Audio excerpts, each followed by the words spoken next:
ٹھیک ہے نا, تو پھر ہوگا مسئلہ, پھر ہوگا مسئلہ. اچھا کیونکہ مسرور بھائی مسئلہ یہ ہے کہ آپ 1 سال تک گھر میں بیٹھ کے کھایا ہے آپ نے, جی جی جی جی بالکل صحیح بات. اب اگلے 2 مہینے تک آپ نے جا کے کما کے کھانا ہے. ہیومن ہے, دماغ ہی کام نہیں کرے گا, ہے نا, نیچرلی. وہی تو, دماغ ہی کام نہیں کرے گا, یہ چکر ہے نا. اور یہ فائنینشیل کرنچ جب آئے گا تو وہ تو پھر پتہ چل جائے گا کہ آ گیا ہے بس, وہ ایک الگ, وہ اس کے ساتھ پھر بہت ساری چیزیں آتی ہیں, کرائم بھی آتا ہے, پھر یہ بھی ہوتا ہے, وہ بھی ہوتا ہے, بینکرپسیز ہونے لگ جائیں گی, یہ ہو جائے گا, وہ ہو جائے گا. ابھی بھی کتنی بینکرپسیز ہو گئی ہیں, بہت کچھ ہو گیا ہے. بہت زیادہ, بہت بڑھیا, یا بالکل آپ کی صحیح بات ہے. اچھا حسنین بھائی یہ بتائیں ذرا سا کہ آپ کے ملک کا کیا حالت ہے اس وقت؟ عید کے بعد کچھ کھل گئی مارکیٹ وغیرہ, مگر یہ کچھ کرونا پھیلا پاکستان میں یا؟ جی کرونا پھیلا تھا سندھ میں, جس سمے پنجاب میں جو یو کے کا ویریئنٹ آیا ہوا تھا, وہ یہاں سے لوگ چھٹی کر کے پنجاب گئے عید کے بعد, تو کافی لانگ ویکینڈ تھا, مطلب تقریباً 5-7 چھٹیاں ملی تھی. اس کے بعد جب واپس آیا تو کراچی میں پھیلنے لگا, تو پھر یہ گورنمنٹ نے وہ لاک ڈاؤن لگایا, شام 6 بجے دکانیں بند ہو جاتی ہیں, اور غیر ضرور, ہاں سختی کے ساتھ پولیس جو ہے وہ بند کراتی ہے. صرف دودھ کی دکان یا آپ کا یہ سمجھ لیں کہ اپنا بیکری اور میڈیکل اسٹور یہ بس اوپن ہے. ویسے جو گروسری کے اسٹور تھے, یہ وہ پرچون کی دکانیں وہ سب بند, سختی سے بند. اور یہ ہے کہ ہاں 8 بجے کے بعد جیسے موو کرتے ہیں تو پولیس ناکہ لگا کے پوچھتی ہے بھائی کہاں جا رہے ہیں, کیا ضروری کام ہے, کیوں نکلیں, اور جرمانے وغیرہ بھی کہ بھائی یہ آپ ماسک نہیں لگائے ہوئے ہیں. لیکن اوور آل کلیکٹیولی مطلب جتنا ہوا ہے, پرسنلی میں سمجھتا ہوں اس بات کو کہ پاکستان کو شاید صدقہ خیرات نکال گیا, کیونکہ صدقہ ویسے بھی دیکھیں رد بلا ہے, اور پاکستانی نکالتے زیادہ ہیں. صحیح بات ہے. مطلب وہ میرے خیال میں شاید کہیں بی بی سی نے یا کسی ایک نے یہ اسسمنٹ کی تھی کہ تقریباً 30 ارب روپیہ صدقہ خیرات میں نکالتی ہے پاکستانی قوم. بالکل صحیح, بہت اچھی بات. تو مجھے یہ فیل ہوتا ہے کہ جسے انڈیا میں ہٹ کیا یا ایران میں ہٹ کیا, تو اتنے لوگ تو یو کے سے بھی آئے اور افریقہ سے بھی آئے, اتنا پاکستان کو ہٹ نہیں کیا ہے. لیکن گورنمنٹ اپنے طور پہ تو کر رہی ہے, کیونکہ ظاہر بات ہے ایک مسئلہ اگر خدا نہ خواستہ انڈیا جیسا یا ایران جیسا یہاں پہ یہ ہو جاتا تو وہ تو سنبھالنا مشکل ہو جاتا ہے. جی جی جی. اچھا یہ بتائیں رضا بھائی, یہ پچھلے ہفتے ہم لوگ جب پروگرام یہ کیا تھا ہم نے, تو اس میں ہم لوگ بیچ میں ڈسکشن یہ آیا تھا, اس وقت پیلسٹائن, اس وقت سیز فائر نہیں ہوا تھا پیلسٹائن میں, اسی کے بعد ہوا ہے. تو جب سیز فائر ہو گیا, جو کچھ ہوا اس میں اتنے لوگ مر گئے, 200 سے 300 لوگ مر گئے, 3000 زخمی ہو گئے, جو بھی فگر ہے ان کی. ہمارے پاس بہت سارے ہمارے ویورز نے ہمیں بھیجا یہ, اس میں ایک ہم لوگوں نے یہ چیز ڈسکس کی تھی, جس میں کہ اس میں یہ تھا کہ جب اسلام جب آیا اس کے بعد پروفٹ ہمارے محمد رسول اللہ صلی اللہ علیہ وسلم کے اس دنیا سے جانے کے بعد جب اسلام جب پھیلا, تو ہمارے جو دوسرے خلیفہ تھے وہ یروشلم جب انہوں نے لیا, تو انہوں نے کہا کہ ہم جو وہاں کے جو لوگ تھے ان کو اب ہم وہاں بسنے نہیں دیں گے, مطلب یہودیوں کو ہم وہاں نہیں بسنے دیں گے. تو اس کا مطلب یہ ہوا کہ وہ وہاں پہ یہودی بستے تھے, اور یہودیوں کی کتابوں میں بھی یہ ہے کہ یہ ان کا پرومسڈ لینڈ ہے, اور یہ پرومسڈ پیپل ہے, اللہ تعالیٰ نے ان کو پرومس کیا تھا یہ لینڈ.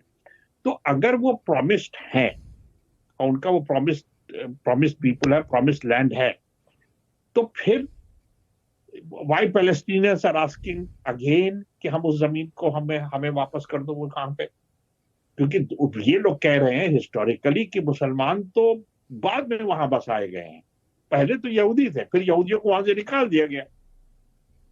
ایک تو چیز یہ ہے. دوسری چیز جو لوگوں نے ہم سے یہ کہا ہے کہ کچھ یہودیوں کا کہنا یہ ہے کہ ہمارے اوپر تو اللہ کا فیض ہمیشہ ہی رہے گا, کیونکہ تم لوگ جو درود شریف پڑھتے ہو وہ تو درود ابراہیمی پڑھتے ہو, تو تم حضرت ابراہیم علیہ السلام اور ان کی آل کے اوپر تم درود و سلام بھیجتے ہو, تو ہمارا تو کوئی کچھ بگاڑ نہیں سکتا, کیونکہ ہم تو یہ درود ابراہیمی جو ہے اس میں تو پہلے ابراہیم علیہ السلام اور ان کی آل پہ بھیجتے، پھر رسول اللہ ان کی آل پہ بھیجتے. تو ذرا سا یہ مجھے دو چیزیں سمجھائیے، بہت سارے لوگوں نے پوچھا ہے، پبلک از کنفیوزڈ. ایک تو یہ کہ ہم دو یہ درود ابراہیمی کیوں پڑھتے ہیں، اور ایک یہ کہ وہاں پہ تو ہمیشہ سے یہودی رہ رہے تھے. ذرا اس میں مجھے بتائیے، ذرا سا اس میں بہاؤ کس میں. پہلے حسنین بھائی جواب دیں، ٹیکنیکل کوسچن ہے. حسنین بھائی دیکھیں بھائی، دیکھیں جو بنیادی بات ہے، کوئی بھی مذہب جب پھیلتا ہے تو وہ اپنی شیپ لیتا ہے وقت کے ساتھ. تو میرے پتہ اسلام کے ساتھ بھی یہی ہوا کہ جب وہ پھیلنا شروع ہوا، اور شاید روایات میں بھی یہ ہے کہ جو بڑے تھے یہودیوں کے، انہوں نے کہا کہ بھائی آپ کے جو خلیفہ ہیں، جو کوئی آپ کے بڑے ہیں، وہ آ کے وہاں ملاقات کریں یروشلم میں. تو اس کے بعد حضرت عمر نے شاید حضرت علی سے بھی مشاورت کی، تو پھر وہ یہاں سے ٹریول کر کے یروشلم گئے تھے ملاقات کرنے کے لیے، اور وہ بالکل عام طریقے سے. تو عربوں کا قاعدہ تھا کہ چٹائی پہ بیٹھے ہوئے اور نارمل طریقے سے. تو ان کے ذہن میں یہ تھا کہ شاید کوئی بہت کروفر کے ساتھ، جیسے رومنز ہوا کرتے تھے کنگ وغیرہ، ویسے آئیں گے. اور اس کے بعد دیکھیں یہ مسئلہ ایران میں بھی ہوا، یہ مسئلہ یروشلم میں بھی ہوا کہ دیکھیں جو غالب تہذیب ہوتی ہے وہ ہمیشہ اپنا نقش جو ہے وہ چھوڑتی ہے. سب کانٹیننٹ میں بھی یہ ہوا کہ انگریز آئے تو بھائی کھانا پینا، وہ مطلب مثال مشہور ہو گئی تھی کہ فارسی کو ختم کر کے اردو لے کر آئے، اور مثال مشہور ہوئی پھر سب کانٹیننٹ میں کہ پڑھو فارسی بیچیں تیل. ہمارے گھر میں یہ مطلب فارسی کو پوچھنے والا کوئی نہیں رہا تھا. پڑھو فارسی بیچو. ٹھیک ہے.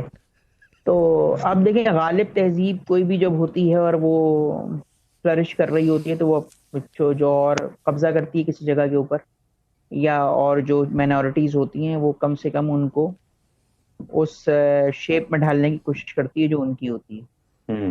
یہ تاریخی طور پر ہے، مسلمانوں کا اس میں کوئی قصور نہیں ہے. کرسچن نے بھی ایسے ہی کیا ہے، جیوز جب وہ خود تھے تب بھی انہوں نے ایسے ہی کیا.